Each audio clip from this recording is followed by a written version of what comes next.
Deirdre Fitzpatrick. And I'm Teo Torres. So definitely bundle up if you have anything early to do this morning because it is cold outside. Yes, it is. At 6 a.m., let's go ahead and check in with KCRA 3 meteorologist Eileen Javora.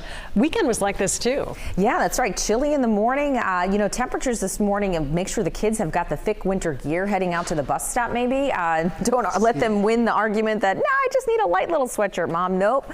It's pretty chilly out there as temperatures are near freezing. We're also dealing with a little bit of fog this morning. As you look north from Rancho Cordova and our sky cam here along Highway 50, you can see kind of that glow in the skies. The fog is hovering here. Let me zoom you into Sacramento and show you where the fog is thickest. Definitely favoring the east side of the valley. So if you're coming in from Roseville or you're coming in from Folsom, you're likely going to deal with some of that fog there. Visibility at Mather is down below a quarter mile, half mile at McClellan, and down to about 3/4 of a mile in Lincoln. In the San Joaquin Valley, maybe some patchy fog or so from Salida down to Modesto. Check out the temperatures, 30 degrees in Stockton. We're at 32 in Sacramento, 33 in Yuba City, 32 currently in Fairfield. We're also in the 30s and 40s in the foothills.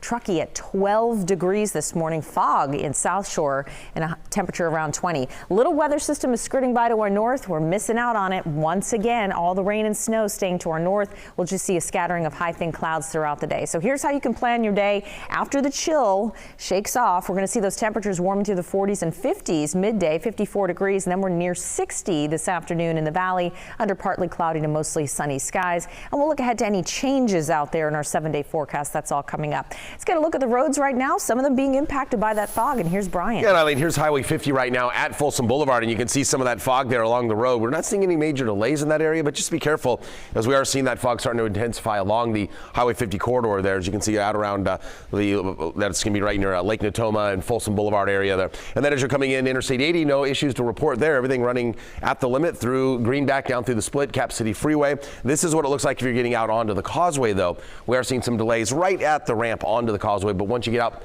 say past Childs, there's really no delays on that stretch. You can see just that one little blip of red right there, likely associated with some construction. 5 and 99, no problems on the northbound ride out of Elk Grove. As you can see there, everything in the green, and through Stockton, no problems to report here as well.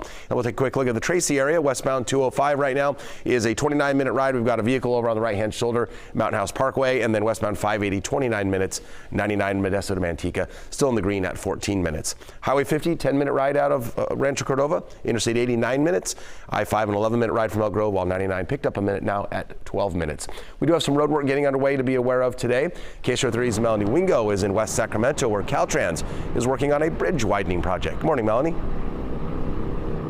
Good morning, Brian, and we're on West Capitol Avenue this morning, and just beyond where we're set up, you can see where the stage is set for this road work to happen. That's the I80 bridge, and on both sides of it right now here on West Capitol Avenue, it's blocked off by K-Rail.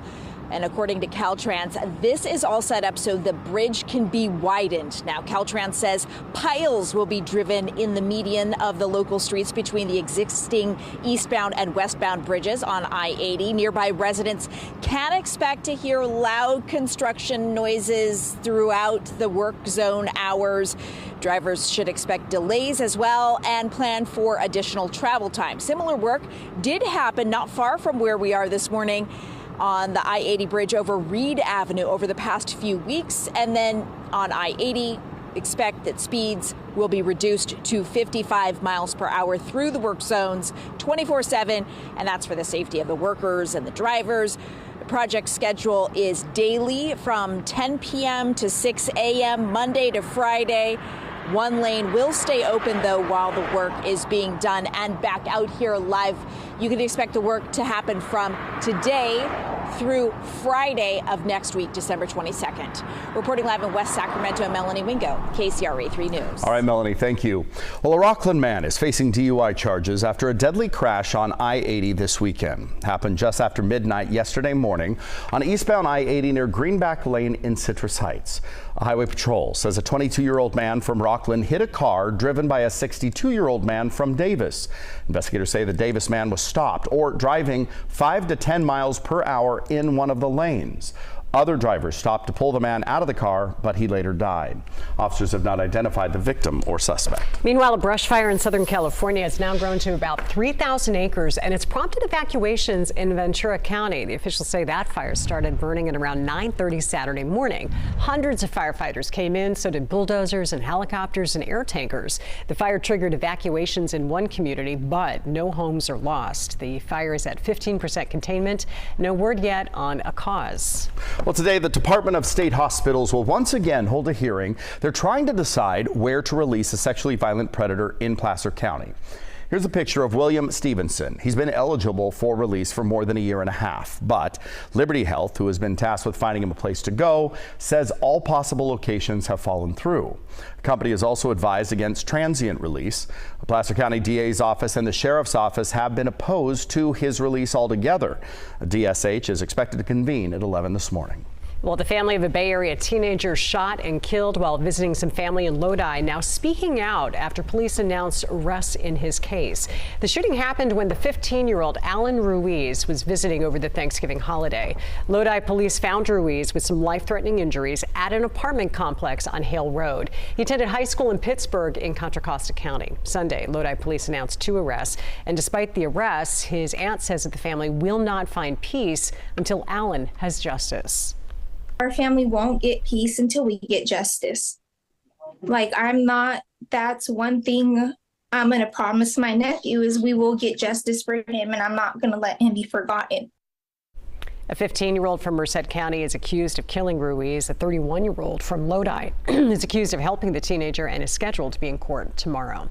Meanwhile, Stockton police are now investigating a deadly stabbing, but it's tough because they don't actually know where it happened. Early Sunday morning, police say that a 43-year-old man contacted them and said he had been stabbed, but he could not tell the officers where it had happened. The man was taken to the hospital and he died before he could give them any more information. Lathrop police have arrested 2 people on charges they shoplifted from a Target. Police say a woman was seen running out of an emergency exit door, pushing a shopping cart with about $2,000 worth of merchandise inside.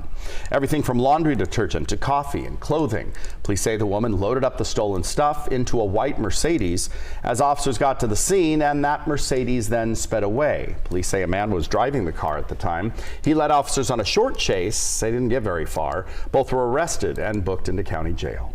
Well, right now the countdown is on. We are 14 days until Christmas. I'm already feeling a little. Have you done your shopping? I'm behind. I have some. I haven't but started. At all? Well, okay. It's good to be not very right me, now, is it? Then, I guess. I know it's not.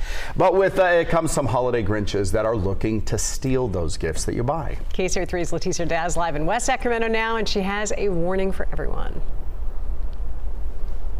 Good morning. It's Deirdre Doe here at this Walmart shopping center in West Sacramento. Things are already getting busy. The parking lot is already getting filled up this morning. Officers say it's easy to let your guard down, but that could lead to trouble, especially when thieves are lurking around at busy shopping centers like this one. So check it out. Detectives with the Sacramento County Sheriff's Office recently went undercover and arrested 300 people for retail theft. The Sheriff's Office says if you see thieves in action while shopping or if your stuff is stolen, don't approach the bad guys. Report it to the store manager or call police.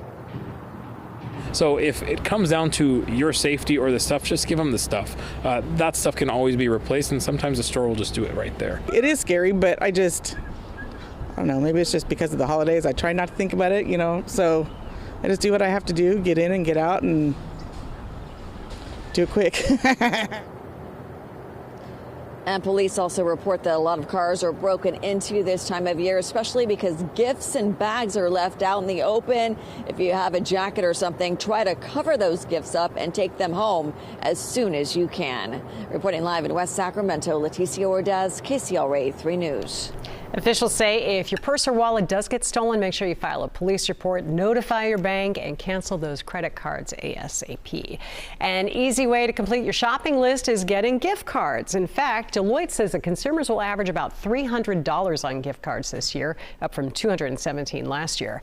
But experts warn that gift cards are pretty easy targets for scammers. So coming up on Today, NBC News senior consumer investigative correspondent Vicki Nguyen has the very latest scams to watch out for, so you can still get a good deal without getting duped these scammers have gotten. Really sophisticated. I know. Sometimes it's really sophisticated, and sometimes it's like kind of like dumb crook stuff. Because it's so dumb crook stuff that people don't think about it now. Exactly. Because everything's sophisticated. I don't know. It's a no-win.